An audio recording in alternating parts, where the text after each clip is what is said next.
മുഖ്യമന്ത്രി കടന്നാക്രമിച്ച് നിലമ്പൂരിൽ യുഡിഎഫിന്റെ തെരഞ്ഞെടുപ്പ് കൺവെൻഷൻ. ദേശീയപാത തകർച്ച മുതൽ പൂരം കലക്കൽ വരെ ആയുധമാക്കിയാണ് യുഡിഎഫ് പ്രചാരണം. മലപ്പുറത്തെ സംശയമുന്നിൽ നിർത്തിയ ആളാണ് മുഖ്യമന്ത്രിയെന്ന് കൺവെൻഷൻ ഉദ്ഘാടനം ചെയ്ത് കെ.സി. വേണുഗോപാൽ എം.പി പറഞ്ഞു. സ്വർണ്ണക്കടത്തിന്റെയും കള്ളക്കടത്തിന്റെയും നാടെന്ന് പറഞ്ഞ ചതിപ്രയോഗം മറക്കാൻ കഴിയില്ലെന്ന് കെ.സി. വേണുഗോപാൽ. മലപ്പുറം ജില്ല എന്ന് പറയുന്ന ഈ നാട്ടിലെ കേരളത്തിന്റെ 14 ജില്ലകളിലെ പോലെ തന്നെ 13 ജില്ലകളെ പോലെ തന്നെ ഏറ്റവും വിലപ്പെട്ട സംഭാവന ചെയ്യുന്ന ഒരു ജില്ലയെ സംശയത്തിന്റെ മുനയിൽ കൊണ്ടുപോയി നിർത്തി ഈ ജില്ലയോട്ടാകെ അപമാനിച്ച് ഈ ജില്ലയ്ക്ക് എതിരെ ഏറ്റവും വലിയ ചതിപ്രയോഗം നടത്തിയ സാക്ഷാൽ പിണറായി വിജയൻ മലപ്പുറത്ത് വന്ന് ചതിയെക്കുറിച്ച് പറയുന്നത് എന്തുകൊണ്ടാണ്? 2026 100-ലധികം സീറ്റുകൾ നേടി യുഡിഎഫ് തിരിച്ചു വരുമെന്ന് പ്രതിപക്ഷ നേതാവ് വി.ഡി. സതീശൻ. ബി.ജെ.പി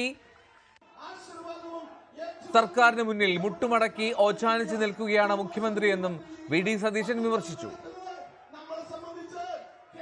ഇവിടെ നമ്മൾ നേടിയെടുക്കുന്ന ഈ ഉജ്ജ്വലമായ വിജയം ഞാൻ നിങ്ങൾക്ക് ഉറപ്പു തരുന്നു. നിങ്ങൾ നൽകുന്ന ആര്യാടൻ ഷൗക്കത്തിന് നൽകുന്ന ഈ വലിയ ഭൂരിപക്ഷത്തിന് ഞങ്ങൾ നിങ്ങൾക്കൊരു വാക്ക് നൽകുന്നു. 2026 100-ലധികം സീറ്റോടുകൂടി ഐക്യ ജനാധിപത്യ മുന്നണി കൊടുങ്കാറ്റ് പോലെ അധികാരത്തിലേക്ക് തിരിച്ചു വരും. ഇപ്പോഴത്തേത് സേഫ് ലാൻഡിംഗ് ബഹളമാണെന്നും പാലക്കാട് പോലെ നിലമ്പൂരിലും യുഡിഎഫ് കപ്പടിക്കുമെന്നും പി.കെ. കുഞ്ഞാലിക്കുട്ടി. റിസൾട്ട് വന്നപ്പോ എന്താ ഉണ്ടായത് ഞാൻ പറയണല്ലോ. അതും കൊണ്ട് കപ്പടിച്ച് ഞങ്ങൾ പോന്നു. അതേമാതിരി പോവും, ഒരു സംശയവും വേണ്ട. എല്ലാവരും ഒരുങ്ങിക്കൂടി റിസൾട്ടില് ആര്യാടൻ ഷൗക്കത്ത് ആര്യാടന്റെ പാരമ്പര്യം ഏറ്റെടുത്ത് നിലമ്പൂരിൽ മതേതരത്വ രാഷ്ട്രീയം ഉയർത്തിപ്പിടിക്കാൻ വേണ്ടി ഈ മണ്ഡലത്തെ റെപ്രസെന്റ് ചെയ്തും യാതൊരു സംശയമില്ല. ജയ്. നിലമ്പൂരിലെ യുഡിഎഫ് കൺവെൻഷനിൽ പാണക്കാട് കുടുംബാംഗങ്ങളുടെ അസാന്നിധ്യം ചർച്ചയാവുകയാണ്. മലപ്പുറം ജില്ലാ പ്രസിഡന്റ് പാണക്കാലി അബ്ബാസ് അലി തങ്ങൾ കൺവെൻഷനിൽ ഉണ്ടായിരുന്നില്ല. സാദിഖ് അലി ശിഹാബ് തങ്ങൾ ഹജ്ജിലാണെന്നും മുനവർ അലി തങ്ങൾ വിദേശത്താണെന്നും അബ്ബാസ് അലി തങ്ങൾ ഒഴിവാക്കാൻ കഴിയാത്ത പരിപാടിയിൽ പങ്കെടുക്കേണ്ടതായിരുന്നുവെന്നുമാണ് ലീഗിന്റെ വിശദീകരണം. സയ്യിദ് അബ്ബാസ് അലി ശിഹാബ് തങ്ങൾ മലപ്പുറം ജില്ലാ മുസ്ലിം ലീഗിന്റെ പ്രസിഡന്റിനെ ഈ പ്രോഗ്രാമിൽ വിളിച്ചിരുന്നു. അദ്ദേഹത്തിന് ഒഴിച്ചുകൂടാൻ പറ്റാത്ത ഒരു പരിപാടി ഉള്ളത് കൊണ്ട് വരാൻ ബുദ്ധിമുട്ടാണ് എന്ന് അറിയിച്ചുകൊണ്ടാണ് അദ്ദേഹം പങ്കെടുക്കാറ്. മനഃപൂർവ്വമല്ല. വരും ദിവസം തെരഞ്ഞെടുപ്പ് തുടങ്ങുന്നുള്ളൂ. വരും ദിവസങ്ങളിൽ പാണക്കാട് തങ്ങന്മാരും ഒക്കെ എല്ലാവരും ഇവിടെ ഉണ്ടാവും. സാരിക്കാല ഹജ്ജിന് പോയതാണ്. മുനവർ തങ്ങൾ സ്ഥലത്തില്ല. അതൊക്കെ എന്നെപ്പോലെ നിങ്ങൾക്കും ഇതൊക്കെ അന്വേഷിക്കാമല്ലോ. ഈ തെരഞ്ഞെടുപ്പ് റിസൾട്ട് വളരെ അനുകൂലമായി വരും. അതുകൊണ്ട് 2 വോട്ട് പോകുമെന്ന് വിചാരിച്ചതിന് ന്യൂസ് കവറേജ് നൽകേണ്ട എന്നാണ് എനിക്ക് നിങ്ങളോട് വിനീതമായിട്ട് അഭ്യർത്ഥിക്കുന്നത്. നമ്മൾ തുടങ്ങുന്നുള്ളൂ. ഇന്നലെ തുടങ്ങിയിട്ടുള്ളൂ. കൺവെൻഷൻ ആരംഭിച്ചിട്ടുള്ളൂ. ഞങ്ങൾ നാളെ മുതൽ സ്ഥാനാർത്ഥി പര്യടനമുണ്ട്. നിങ്ങൾ എല്ലാ സ്ഥലത്തും നിങ്ങൾ സ്ഥാനാർത്ഥി പര്യടനത്തിന് കൂടെ വരണം. നമ്മളത് ആരംഭിക്കുന്നത് കഴിഞ്ഞ പ്രളയ സമയത്ത് അപ്പങ്കാവ് പാലം ഒലിച്ചുപോയി. അവിടെ ഒരു പാലുണ്ടാക്കാൻ വിസമ്മതിച്ച പിണറായി ഗവൺമെന്റ് വിസമ്മതിച്ചോൾ അവിടെ ഒരു പാലം ഉണ്ടാക്കി കൊടുത്ത ജില്ലാ പഞ്ചായത്ത് 2 കോടി രൂപ നൽകിയ പാലം ഉണ്ടാക്കി അവിടുത്തെ കോളനി നിവാസികൾക്ക് സൗകര്യം ചെയ്തു കൊടുത്ത സ്ഥലത്താണ് ഞങ്ങൾ പര്യടനം ആരംഭിക്കുന്നത്. ഇല്ലാത്ത പ്രചാരണം നടത്തേണ്ടെന്നും നാളെ പോത്തുകല്ലിൽ സ്ഥാനാർത്ഥി പര്യടനം ഉദ്ഘാടനം ചെയ്യുന്നത് അബ്ബാസ് അലി തങ്ങളാണെന്നും പി.കെ. കുഞ്ഞാലിക്കുട്ടി പ്രതികരിച്ചു. തങ്ങൾ ഇങ്ങോട്ട് വന്നിങ്ങോട്ട് എത്തായിരുന്നു. നാളെ രാവിലെ പോത്തുകല്ലില് രാവിലെ 10 മണിക്ക് ഇവിടുത്തെ പ്രചാരണം ഉദ്ഘാടനം ചെയ്യുന്നത് അബ്ബാസ് അലി തങ്ങളാണ്. അതാ കുട്ടി പ്രധാന നേതാക്കളുടെ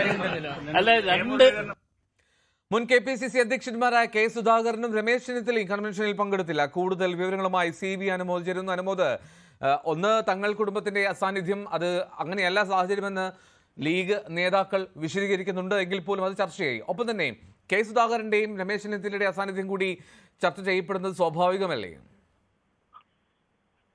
എൽദോ, നിലവിൽ തന്നെ യുഡിഎഫിന്റെ പ്രചരണം ഏറെ അൻവറിന്റെ ആ നിലപാടിനെ തുടർന്ന് ഏറെ പ്രതിസന്ധിയിൽ നിൽക്കുന്ന സാഹചര്യത്തിൽ കൂടിയാണ് ഇപ്പോൾ കൺവെൻഷനിൽ മുൻ അധ്യക്ഷന്മാരായ കെ. സുധാകരനും രമേശ് ചെന്നിത്തലയും ഒപ്പം പാണക്കാട് കുടുംബത്തിലെ ആരും പങ്കെടുത്തില്ല എന്നൊരു സാഹചര്യം കൂടി വരുന്നത്. ഇതില് യുഡിഎഫും മുസ്ലിം ലീഗും ഇതിൽ എത്രത്തോളം വിശദീകരണം തന്നു കഴിഞ്ഞാലും പാണക്കാട് കുടുംബത്തിലെ അംഗങ്ങളുടെ അസാന്നിധ്യം ഇവിടെ വലിയ വിവാദമായിട്ട് ഇടതുപക്ഷം ഉയർത്തും. അത് ചോദ്യങ്ങളായിട്ട് ഉയരും.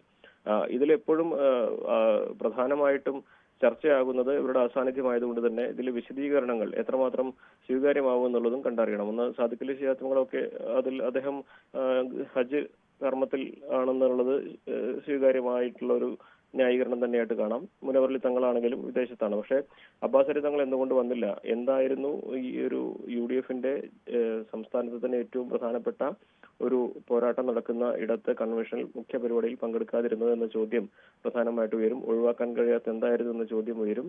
ഒരുപക്ഷെ അത് UDF അദ്ദേഹത്തെ ക്ഷണിച്ചതിലുള്ള അപാകതയാണോ അതോ നേരത്തെ അൻവർ വിഷയത്തിലുണ്ടായിരുന്ന അഭിപ്രായ വ്യത്യാസങ്ങളെ തുടർന്നുള്ള പ്രതിഷേധമാണോ എന്ന ചോദ്യങ്ങൾ ഉയർന്നുകൊണ്ടേയിരിക്കും. അത് LDF വലിയ പ്രചരണായുധമാക്കുക തന്നെ ചെയ്യും. UDF നാളെ അതിന് പകരം അബ്ബാസ് അലി തങ്ങൾ കൺവെൻഷൻ ഉദ്ഘാടനം ചെയ്യും എന്നൊക്കെ പറഞ്ഞ് അതിന് പരിഹാരം കാണാൻ ശ്രമിച്ചാൽ പോലും ഈ ഒരു തെരഞ്ഞെടുപ്പിന്റെ മുഖ്യ കൺവെൻഷനിൽ അദ്ദേഹത്തിന്റെ അസാന്നിധ്യം ഇടതുപക്ഷം ആയുധമാക്കുക തന്നെ ചെയ്യും. അതേപോലെ തന്നെ കെ സുധാകരനാണെങ്കിലും അൻവർ വിഷയത്തിൽ അൻവറിനൊപ്പം നിന്ന അഭിപ്രായം പറഞ്ഞ വ്യക്തിയാണ്. രമേശ് ചെന്നിത്തലയാണെങ്കിലും സമാനമായ അഭിപ്രായങ്ങൾ പങ്കുവച്ചിട്ടുണ്ട്. രമേശ് ചെന്നിത്തല ഇവിടെ സന്ദർശിച്ച് മടങ്ങിപ്പോയതാണെങ്കിൽ പോലും. അപ്പോൾ ഈ അസാന്നിധ്യങ്ങളെ കുറിച്ച് UDFന് മറുപടി നൽകാൻ നാളെ ഏറെ സമയം കണ്ടെത്തേണ്ടി വരും എന്നുള്ള കാര്യത്തിൽ യാതൊരു സംശയവുമില്ല. മാത്രമല്ല PV അൻവറിന്റെ വിഷയം UDFന് മുകളിൽ എപ്പോഴും ഒരു തലവേദനയായി നിലനിൽക്കുന്ന സാഹചര്യത്തിൽ UDF നേതാക്കൾ അതിന് മറുപടി പറഞ്ഞാലും പറഞ്ഞില്ലെങ്കിലും അത് വലിയ പ്രചരണായുധമായിട്ട് തന്നെ LDF ഉപയോഗിക്കുകയും ചെയ്യും. എഴുതോ ഉറപ്പായും നമ്മൾ സൂചിപ്പിച്ചതുപോലെ അത് കൂടുതൽ പ്രചാരണായുധമായി LDFും മറ്റ് സ്ഥാനാർത്ഥികൾ ഉപയോഗിക്കുന്ന കാര്യത്തിൽ യാതൊരു സംശയമില്ല. CV അനുമോദാണ് വിവരങ്ങൾ നൽകിയത്.